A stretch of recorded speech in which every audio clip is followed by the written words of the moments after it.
చదవబడిన వాక్యభాగంలో ఆశీర్వ గోత్రం అంటారు. ఏ గోత్రం అండి? ఆశీర్వ గోత్రం అంటున్నారు. ఈ ఆశీర్వ గోత్రము ఎట్లా వచ్చిందంటే, యాకోబు భార్య అయిన లేయా తన దాసి అయిన జిల్పా రెండవ కుమారుని యాకోబు కంటే పిల్లరా ఆమె అంత కదా లేయా, నేను భాగ్యవంతురాలు, స్త్రీలందరూ కలిపి నన్ను భాగ్యవంతురాలు అంటారు. కాబట్టి ఇతరులకు ఆశీర్వాని గోత్రం పేరు పెడతానని తెలియజేసిందండి. దేవుడి స్తోత్రం చెప్తామండి. హల్లెలూయా. అందుకే ఈ మాట తెలియజేస్తున్నామండి. ఈ గోత్రము మధ్యధర సముద్రం నుండి కర్మేలు ప్రాంతం వరకు కూడా 60 కిలోమీటర్లు వ్యాపించి ఆనాటి కాలంలో 53,400 జనాభా కలిగిన ఆ ప్రాంతం అనమాట. ఇక్కడ అంటున్నారు కదా, చూడండి. జెనిసిస్ చాప్టర్ ఆదికాండం 30 అధ్యాయం 12వ వచనం 13వ వచనంలో ఇలా ఉంది, లేయా దాసి అయిన జిల్పా యాకోబునకు రెండవ కుమారుని కనుక లేయా నేను భాగ్యవంతురాలను, స్త్రీలు నన్ను భాగ్యవంతుల అంతులు, అది అతనికి ఆశీర్వాద పేరు పెట్టబడను. అంటే నిజంగా ఆశీర్వైతే అన్న నేను చదువుకున్నాను మొట్టమొదటి కీ పాయింట్లో అన్నం వచ్చారు. అన్న ఆశీర్వోతురాలు. అన్న అనగా కృప, బ్లెస్సింగ్, బ్లెస్సింగ్స్, ఆశీర్వాదం అన్నట్టు. ఆ గోత్రంలో నుండి వచ్చిన ఆవిడ ఈ గోత్ర చూడండి. ద్వితీయోపదేశ కాండము 33వ అధ్యాయము 24వ వచనంలో అంటున్నాడు కదా, ఆషేరు తన సహోదరులందరికంటే ఏమిటండి, తన సహోదరులందరికంటే ఎక్కువగా ఆశీర్వదించబడ్డారంటే. దేవుని స్తోత్రం అందరూ కూడా దేవుని స్తోత్రం. హల్లెలూయా అని చెప్పాడు. హల్లెలూయా. ఆశీర్వ గోత్రంలో అంట తన సహోదరులందరికంటే ఆశీర్వదించబడ్డారు. ఇక్కడ కటాక్షించబడ్డారంట. బ్లెస్సింగ్ అనమాట, మోర్ బ్లెస్సింగ్ హాస్ అనమాట. ఆ గోత్రానికి అంతటి కూడా బ్లెస్సింగ్ ఇచ్చేది దేవుడు. ఇంకా కదా ఆ గోత్రం అంటున్నాడు, వాడు పాదములు తైలములో చెప్తాడు, పాదములు తైలములో వచ్చబడ్డాయి. తైలమనగా పరిశుద్ధాత్మకు చూసిన ప్రియమైన సహోదరి సహోదరుడా, ఈ రాత్రికాల సమయంలో నీవు నేను కూడా తైలములో వచ్చబడాలి. నీ ఆత్మ రాయత్మ పరిశుద్ధాత్మ దేవుడిలో ముంచబడితే నీవు ఏ గోత్రమురాలు, నువ్వు ఏ గోత్రంలో చెందినవాడు ఒకసారి ఆలోచన చేసుకున్నావు. ఆశీర్వ గోత్రంలో ఉన్న వాళ్ళందరూ కూడా అది మంచిగా సోదరులందరికంటే 12 గోత్రాల కంటే బహుగా ఆశీర్వదించబడ్డాడు. రెండవది కటాక్షం పొందాడు. మూడవది అతని పాదములు ఎందులో ఉన్నాయండి? తైలములో ముంచబడ్డాయంట. ప్రియుడు తమ్ముడా, ప్రియుడు చెల్లి, నువ్వు పాటలు పడుతున్నావే, నేను వాక్యం చెప్తానని నువ్వు వాక్యం చదువుతున్నావే, నీవు పరిశుద్ధాత్మ దేవుడిలో నీవు ఉన్నావా? నీవు ముంచబడ్డావా? రాత్రికాల సమయంలో నీకు నీవే ప్రశ్నించుకో. ఏ గోత్రంలో వచ్చావు? ఒక్కసారి మాకు మనము ఆలోచన చేసుకుందాం. ఇక్కడే ఉంటున్నాడంటే ఇక్కడ చూద్దాం. 49వ జెనిసిస్ 49:20 వెర్స్లో వచ్చే మాట మనకి కనబడుతుంది. చూద్దాం. శ్రేష్టమైన ఆహారం కలదు, రాజులకు తగిన మధుర పదార్థములను అతడు ఇచ్చెను. రైట్. ఎంత చక్కని మాట. శ్రేష్టమైన రాజులకు అందించే భోజనం కల్పించాలి. అలాంటి కాలంలో సొలొమోను మహారాజు యొక్క టేబుల్ మీదకి వెళ్తుంటే ఇస్తానే కదా ఎన్నో భోజనాలు ఆ టేబుల్ మీదకి వెళ్ళేయండి. నీకు అంటున్నాను కదా, ఈ భోజనం వచ్చినది అంతగా సభ్యులు తేనె కట్టెను, జుంటే తేనె ధారల కట్టెను, మధురమైన చెప్పడం సభ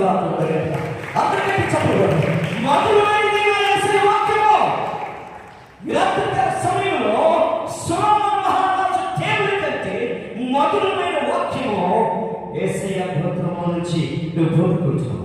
ఏ గోత్రం మీది గోత్రం కూడా చూడండి. Revelation chapter 5 and 5 verse. You can read it. ఆ పెద్దలలో ఒకడు ఎడుగుతూ, ఇదిగో దావీదు శిశువైన యోధా గోత్రపు సింహము ఏడు ముద్రలను తీసి ఆ గ్రంథమును విప్పుటకై జయము పొందనని నాతో చెప్పెను.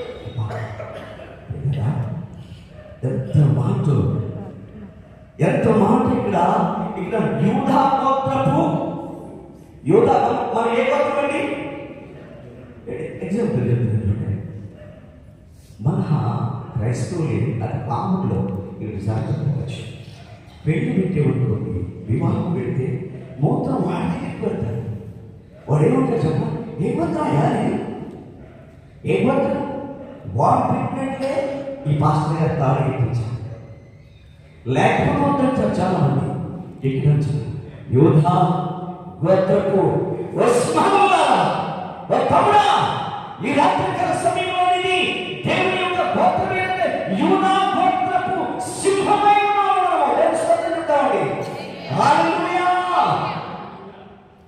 అన్న గోత్రపు ఆ రీతి ఇది ఏ గోత్రం గురించి ఒక్కసారి చేయడం అన్న గోత్రపు ఆ రీతి ఏముంటుంది. ఇక ఈ కీలో మనం లూకాసు 2:36 నుండి 38 వరకు చదువుకున్నది. మొట్టమొదట గోత్రం అంటాడు. రెండవది అన్నంట she was given to the prophecy. ప్రవక్తని present tense and past tense and future tense. భూత వర్తమాన భవిష్యత్తు కాలాలలో తెలియజేసింది అంటున్నాడు. అన్న ప్రవక్త అంట. she was a prophecy అంటే నీకు నాకు మధ్యవర్తి. ఎవరు చెప్తారు? ఎవరు ఇక్కడ మధ్యవర్తి? ఎవరు ఈ వాక్యం? అన్న. ఇది ప్రవక్తి. ఉద్దామన దిబేలో ఉన్నది, మిరియం ఉన్నది.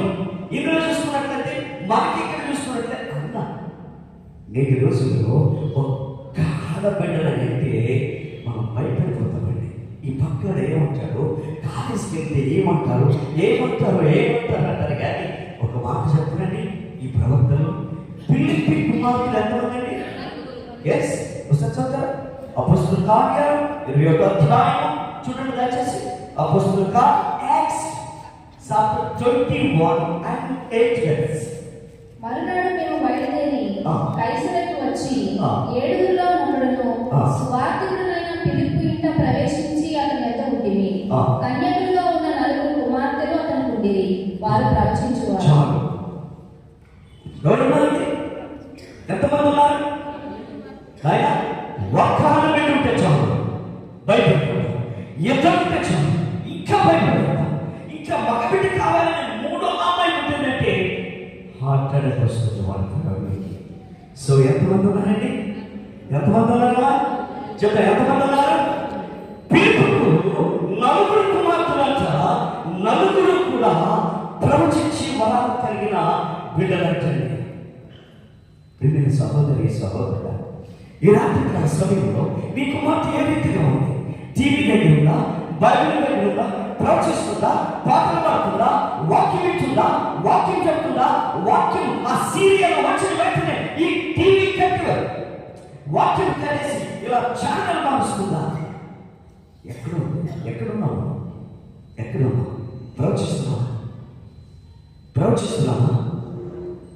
అన్న ఆశీర్వదించారు, ఆశీర్వదించబడింది. అన్న ప్రవక్త. మరి మనం ఇంత కాలం బట్టి వస్తున్నామే. ఏది ప్రొఫెసీ ఆలోచించేస్తుంది. అంటే ఎలా ప్రవచించేది కూడా మనం ఒకసారి వాక్యంలో చూద్దాం. విభిన్న దేశ కాండం 18వ అధ్యాయం 18వ వచనంలో ఈ రీతిగా చదువు.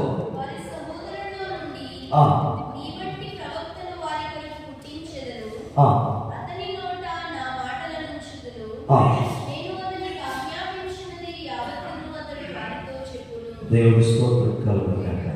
పిల్లరా, ఇక్కడ ఒక ప్రవక్త చెప్పాడు, యేసు ప్రభువు వారి కొరకు చెప్పాడు. ఏమని చెప్పాడంటే, మీలో నుండి ఒక ప్రవక్త వస్తారు, ఆయన ఏం చేస్తారండి?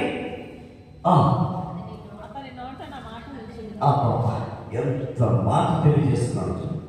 ఆయన మాటలు మనలో ఉన్నాయా? ఆయన మాటలు మన నోటిలో ఉన్నాయా? ఈరోజు చాలా మంది ప్రవచిస్తారు, చాలా మంది ప్రవచిస్తారు, కానీ దేవుడు చెప్పినట్లు ప్రవచించడం. అసలు ప్రవచనం అంటే దేవుడు నోటి నుండి వచ్చింది. ఆ వాక్యం కూడా చూద్దాం.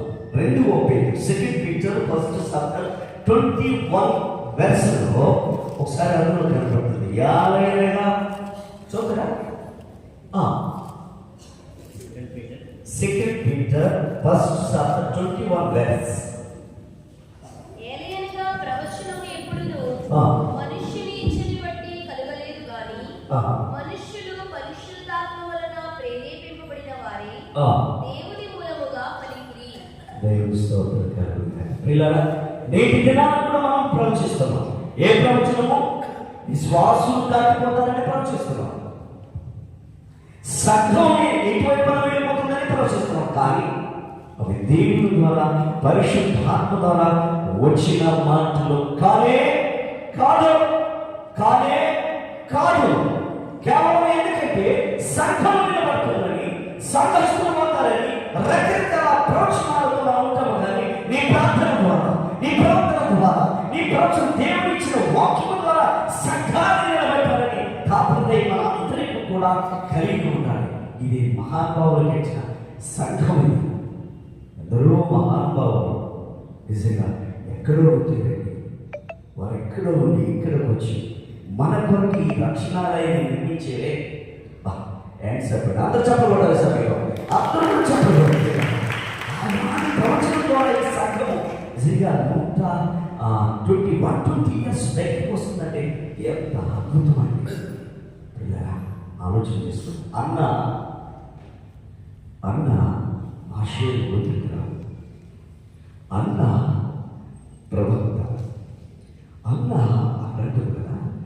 ఆమె 7 సంవత్సరములు భర్తతో కాపురం చేసిందండి. ఎన్ని సంవత్సరాలండి? 7 సంవత్సరాలు భర్తతో కాపురం చేసింది. తర్వాత 84 సంవత్సరములు హితురాలుగా ఉందండి అంటున్నాడు కదా. ఓ మాట పరమగీతంలో సియోను కుమార్తెలారా, ఏ మాట ఉంది అందులో. సియోను కుమార్తెలారా, మీరు చూడండి, సొలొమోను మహారాజు వివాహ సమయంలో తన తల్లి పెట్టిన కిరీటాన్ని చూడండి అంటున్నాడు. ఏంటంటే అది భార్య దొరికిన వారికి ఏమవుతున్నాడండి? ఒక వాక్యం మాట్లాడుతుందంటే ఏమంటుందంటే, యోగ్యురాలు తన కిరీచి పట్టాలి. ఈవిడ ఎలా ఉందండి? అన్నగారు తన భర్తకు కిరీటం ఉంది. ఈ 7 సంవత్సరాలు కూడా ఆ కిరీటము మెరుస్తూనే ఉన్నట్టండి. ఆమె భర్తను ఎప్పుడు కూడా కిందని చదువుతారా? ప్రోహాబ్స్ 31 సంవత్సరం చూడండి, 10 and 12 ఈ 2 కూడా చదవండి. అందులో ఒక చక్కని మాట, గుణవతైన భార్య గురించి అరుగు అది ముఖ్యము కంటే అమ్మలేనిది. ఆమె పెరిగి ఆమె యొక్క నమ్మకం చెడు అతని లాభ ప్రాప్తికి ఏం చేస్తుందండి? ఏమిటి ఈ రోజుల్లో భర్త మీద భార్య ఉండలేదు నమ్మకం, భార్య మీద భర్తకు కూడా ఉండలేదు. 7 సంవత్సరాలు అన్న తన భర్తతో కాపురం చేసింది. ఎంత క్రియేటివ్గా ఉందండి. దేవుని స్తోత్రం. హల్లెలూయా చెప్పండి. హల్లెలూయా అందరికీ హల్లెలూయా. కిరీటం కింద ఉంది. ఎలా ఉంది మన పరిస్థితి? ఎలా ఉంది? ఒకవేళ మనం బాగుంటే మన బిడ్డలు వస్తున్నారే, చిన్న చిన్న బిడ్డలు వారు కాలేసుకునేటప్పుడు అమ్మ నువ్వు ఇట్లా ఉండాలి, అలా ఉండాలి, ఎలా ఉండాలి. నువ్వేదో చెప్తున్నావా తల్లి? చెల్లి నువ్వేదో చెప్తున్నావా? ఆలోచించి అమ్మా ఫ్యూచర్లో ఎలా ఉండాలి, నువ్వు ఎలా ఉండాలి, ఈ రీతిగా ఉండాలి. నువ్వేదో చెప్తున్నావా? కిరీటంగా నీవు ఉంటున్నావా? భర్తకు నమ్మకంగా ఉంటున్నావా? నీ కుటుంబంలో నీకే నమ్మకం లేదు, నీ భర్త దగ్గర నీకే నమ్మకం లేదు, నీ కుటుంబంలో నీకే నమ్మకం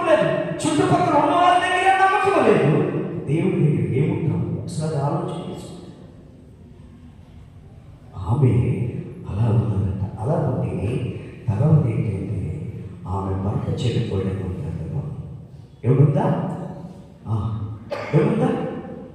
లూకా సువార్త 2వ అధ్యాయము 36వ వచనం నుండి 38వ వచనం వరకు చూసుకున్నట్లయితే ఆమె ఆశీర్వదితురాలు. ఏమిటి? ఆమె ఆశీర్వదితురాలు. 2 ఆమె ప్రవర్తని. 3 సంసారి. 4 విధురాలుగా ఉన్నది. చూసారా ఎన్ని సంవత్సరాలండి? 84 సంవత్సరములు విధురాలుగానే ఉన్నారంటే విధురాలుగా. ఎందుకు ఒకసారి వాక్యాన్ని చూద్దాం. నిర్గమకాండం 22వ అధ్యాయం 22వ వచనము నుండి 23వ వచనం వరకు ఆ రెండాట్లో ఒక మాట ఉంటుంది.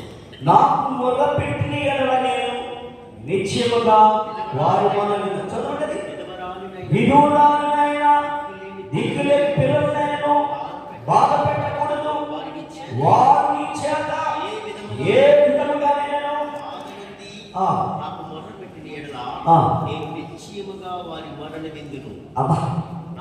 చాలండి. నిశ్చయముగా ఎవరు? ఆశీర్వాదానికి రాదు. ఆమె ప్రవక్త. ఆమె భర్తతో కాపురం చేసింది. ఆమె హిందువురాలు. ఆమె వల్ల దేవుడు వింటానంటున్నాడండి. భర్తలేముడు ఎట్లా చేయాలి చెప్పండి. 1 తిమోతికి రాసిన పత్రిక 5వ అధ్యాయము 5వ వచనంలో చక్కటి మాటల కనబడుతుంది. భర్తలేని హిందువురాలు ఏ రీతిగా ఉండాలన్నది దైవ వాక్యం స్పష్టంగా తెలియచేస్తుంది. అయితే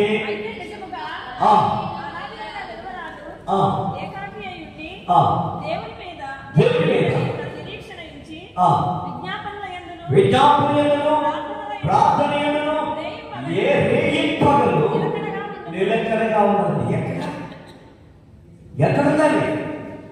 ఎక్కడుంది ఆమె? దేవుని యొక్క మందిరంలో ఉన్నావిడ. దేవుని యొక్క మందిరంలో ఉంది. అయితే నిజముగా ఆయన హిందువురాలు రేయింపగలంట. ఒక్కరోజు అండి. 2 రోజులు కూటానికి మనం టైం ఇప్పుడు వెళ్ళిపోతున్నాం. 1 రోజా, 2 రోజా, 1 ఇయర్, 2 years అండ్ 3 years కాదు. 54 సంవత్సరములు రేయింపగలు, రాత్రి పగలు ఆయనతో సంభాషించినట్టు. ఎందుకు? విమోచన కొరకు. దేవుని స్తోత్రం చెప్తామండి. ఎందుకయ్యా విమోచన కొరకు ఆ బిడ్డ నేర్చి ఎక్కడ? మందిరంలో. ప్రియమైన తమ్ముడా, చలి రాత్రికాల సమయంలో ఒక్క నిమిషం నీకు అయిపోయింది బాధపడేటంటే నీ సన్నిధిలో నేను వెళ్తానయా, నీతో నేను వెళ్తానయా. అందులో విమోచన కొరకు ఉందండి వాక్యం. విమోచన కొరకు కనిపెట్టి ఉండవచ్చండి. ఎవరు?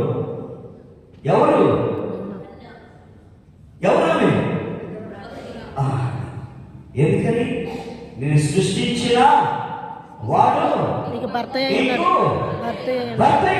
అయినాడు. సర్వం కూడా ఆయనని తీర్మానం చేసుకుని ఆ మందిరంలోనే ఉండదు. దేని కొరకంటే ఆయన విమోచన కొరకు. వాక్యం చెప్తుంది. కీర్తనలు 27వ కీర్తన 4వ శరణంలో చక్కటి మాట రాయబడి ఉన్నది. యెహోవా యొద్ద నేను ఒక వరాన్ని అడిగాను. ఆయన ఆలయంలో ధ్యానించుటకును నా జీవిత కాలమంతయు నేను యెహోవా మందిరములో నివసింపగోరుచున్నాను. ఒక్కసారి ఈ యొక్క కంటెంట్ ఏంటంటే ఈ యొక్క ఇన్సిడెంట్ తమ్ముడా వచ్చే చూడండి. విమోచన ఇప్పుడు వచ్చిందని ఎలా వచ్చింది? ముందుకు వచ్చి మోకరించాను. ఇటువైపు తీసి మోకరించాను. ఇది అర్థమవుతుంది. తమ్ముడిగా మోకరించాను. సుమారు అన్న 84 సంవత్సరాలు కూడా ఆ బాలయేసుని చూడాలి. ఎంతో తృప్తిగా అంటుంది కదా, యెహోవా యొక్క ఒక వరాన్ని ఏంటో వరం, ఆయన ప్రసన్నతను కనులారా చూడాలి. ఆ జెరూసలేము యొక్క దేవాలయంలోనికి ఆ బాలయేసుని తీసుకొని ఆ కన్యమరియ తల్లి వారి తండ్రి యోసేపు పట్టుకొని వస్తుంటే ఆ బాలయేసు యొక్క కాంతి బింబములో ఈ యొక్క అన్నగారి యొక్క వీపుకి తగిలితే ఆ చిన్న అంటున్నట ఆ బిడ్డను ఎత్తుకొని తనువు తీరాము దాటుతుందండి. అంత చెప్పలు పడ్డాలి సమయంలో, అంత చెప్పని పడ్డాడు, అంత చెప్పలు పడ్డాలి సమయంలో తనువు తీరాము దాటిందంటే కనులారా ఆ యేసయ్యని చూసినట్టుందండి. పిల్లరా కనులారా చూసినట్ట. ఎప్పుడయ్యా ఎంత ఒక్కరోజు ఉపవాసం ఉంటే దేవుడు మాట్లాడేది, 3 రోజులు ఉపవాసం ఉంటే దేవుడు మాట్లాడేది, ప్రతి శుక్రవారం ఉపవాసం ఉంటే దేవుడు మాట్లాడేది. ఈ పక్కన ఉన్న తేప దగ్గర గొడవలన్నీ మనయ్యే మాట్లాడేది, దేవుడు మాట్లాడేది. ఆరాధన చెప్పేస్తే మాట్లాడేస్తాడా, నేను వాక్యం చెప్పేస్తే మాట్లాడేస్తాడా, ట్రాన్స్లేట్ చేసేస్తే మాట్లాడేస్తాడా, లేదంటే కాల్ చేస్తే మాట్లాడతాడా? సుమారు 84 years రేయి పగలు ప్రార్థన చేస్తానంట. ఆ బాలయేసుని చూసే ధన్యత ఆ బిడ్డకు దొరికింది. తమ్ముడా చెల్లి, సమయంలో ఏమనుకుంటున్నాను, ఆయన చూడాలనుకుంటున్నావా? ఒక మాట దేవుడు సెలవిస్తున్నాడు. అక్కడ అంటుంది కదా, ఆయనే చూడండి విమోచకుడైన కదా ఉందా కదా. వాక్యం చూద్దాం. యోగ గ్రంథము 19:25. అయితే నా విమోచకుడు సజీవుడనియు తరువాత ఆయన భూమి మీద నిలిచిననియు నేను ఎరుగుదును. అబ్బా, ఎంత తెలిసిందో ఎవరికి అన్న ఆశీర్వాదకి రావు, ప్రవక్తని భర్త లేడు. 84 సంవత్సరములు ఆ మందిరంలో ఏకదంటిగా ప్రార్థన చేసిన మహావ్యక్తి. ఎందుకని? అయితే నా విమోచకుడు సజీవుడు. Our God is eternal. Our God is eternal. Our God is eternal. We came in Jesus Christ. Amen అనండి, ఆమేన్ అనండి. హల్లెలూయా. మన దేవుడు సజీవమైన ఎటర్నల్ శాశ్వతమైన వాడు, మనం విమోచించేవాడు, మనం రక్షించేవాడు, మనం లేవనెత్తేవాడు, మన సమాధానం ఇచ్చేవాడు, మన సంపూర్ణత ఇచ్చేవాడు, మన ఆనందాన్ని ఇచ్చేవాడు. ఆయన ఉన్నాడా? రాత్రి సమయంలో ఒకసారి ఆలోచించి చెయ్యి ఆలోచించి నీదే గోత్రం, నువ్వు ఏ గోత్రంలో ఉన్నావు? క్రైస్తవులని చెప్పుకోవడానికి మనం చెప్పలేకపోయిన పరిస్థితుల్లో మనం ఉన్నాం. క్రైస్తవులని చెప్పుకోలేని పరిస్థితుల్లో మనం ఉన్నాం. మన గోత్రము యేసయ్య గోత్రం అని చెప్పుకోలేకపోతున్నాం. యేసు గోత్రం మళ్ళా వస్తాడు. ఈ గోత్రము సజీవమైనది, నన్ను తీసుకొని వెళ్ళిపోతుందని ఒక ఏమి కూడా లేనిది ఆలోచన కాకుండా ఆలోచన చెవి ఇది మందిరం సజీవ సమస్త జీవులకు మందిరము. విమోచన ఉంది ఇక్కడ, సమాధానం ఉంది, సంతోషం ఇక్కడ ఉంది, ఆనందం ఇక్కడ ఉంది, కనికరం ఇక్కడ ఉంది, ప్రేమ ఇక్కడ ఉంది. ప్రేమ లేని వాడు నావాడు కానే కాదంటున్నాడు. దేవునికి స్తోత్రం, దేవునికి స్తోత్రం. హల్లెలూయా. ఎంత ధన్యమైన మాట, ఎంత ధన్యమైన మాట. ఆలోచన చేసుకోండి ప్రియమైన మరి రాత్రి సమయంలో ఇంటి ధన్యత, ఈ కృప మాకు ఇచ్చినందుకు నిజంగా వందనాలు చెల్లిస్తున్నాను.